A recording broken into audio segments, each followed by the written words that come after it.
Hi అండి, welcome to బావున్ recipes. ఇవాళ recipe అల్లం మామిడికాయ నిలవ పచ్చడి.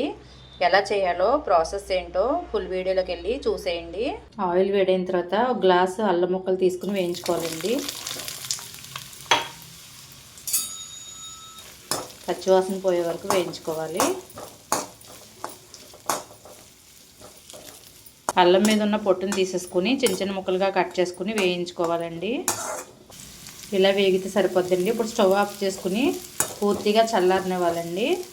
అల్లం చల్లారిన తర్వాత మిక్సీ జార్లో వేసుకుని మెత్తని పేస్ట్లా చేసుకోవాలి. ఇలా మెత్తగా చేసుకోవాలండి అల్లం పేస్ట్ని. ఇలా చేసుకున్న ఈ పేస్ట్ని ఇలాంటి ఖాళీగా ఉన్న గిన్నెలో వేసుకోవాలి.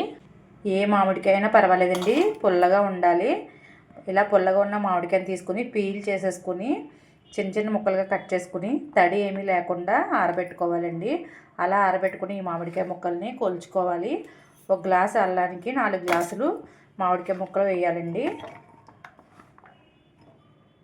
అల్లం పేస్ట్ చేసుకున్న జార్లోనే వేసుకోవాలండి. 4 గ్లాసులు మామిడికాయ ముక్కలు వేసుకోవాలి.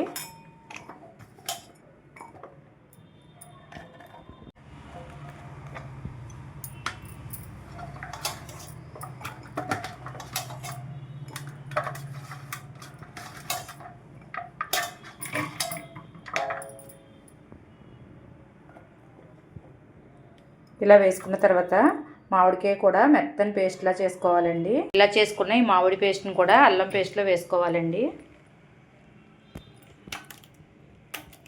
ఇందులోనే 1 స్పూను మెంతిపొడి వేసుకోవాలండి. అలాగే 1/2 గ్లాసు ఉప్పు వేసుకోవాలి. 3/4 గ్లాసు కారం వేసుకోవాలి. 2 గ్లాసులు బెల్లం వేసుకోవాలండి. కొలతలు మరొకసారి చెప్తానండి. 1 గ్లాసు అల్లం, 4 గ్లాసులు మామిడికాయ ముక్కలు, 1/2 గ్లాసు ఉప్పు, 1 స్పూన్ మెంతిపొడి, 2 గ్లాసులు బెల్లం వేసుకుని కలుపుకోవాలి. ఇలా మొత్తం కలిసేలా ఒకసారి కలుపుకోవాలి.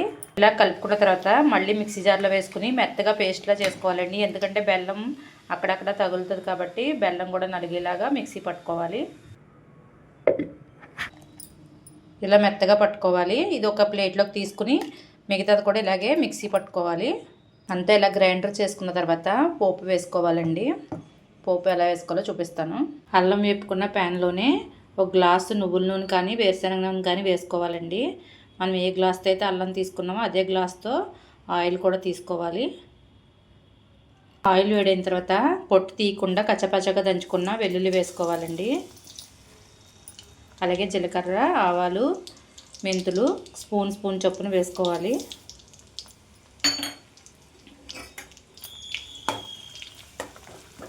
పోపు ఇలా వేగిన తర్వాత స్టవ్ ఆఫ్ చేసుకోవాలండి. స్టవ్ ఆఫ్ చేసుకొని ఎండుమిర్చి వేసుకోవాలి 4.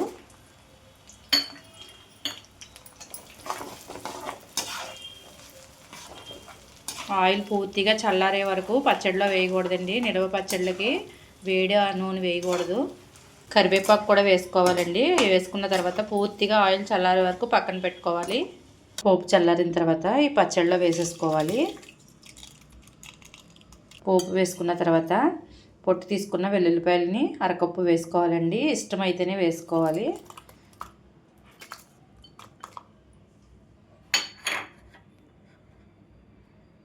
ఇష్టం లేని వాళ్ళు వేసుకోని అవసరం లేదండి.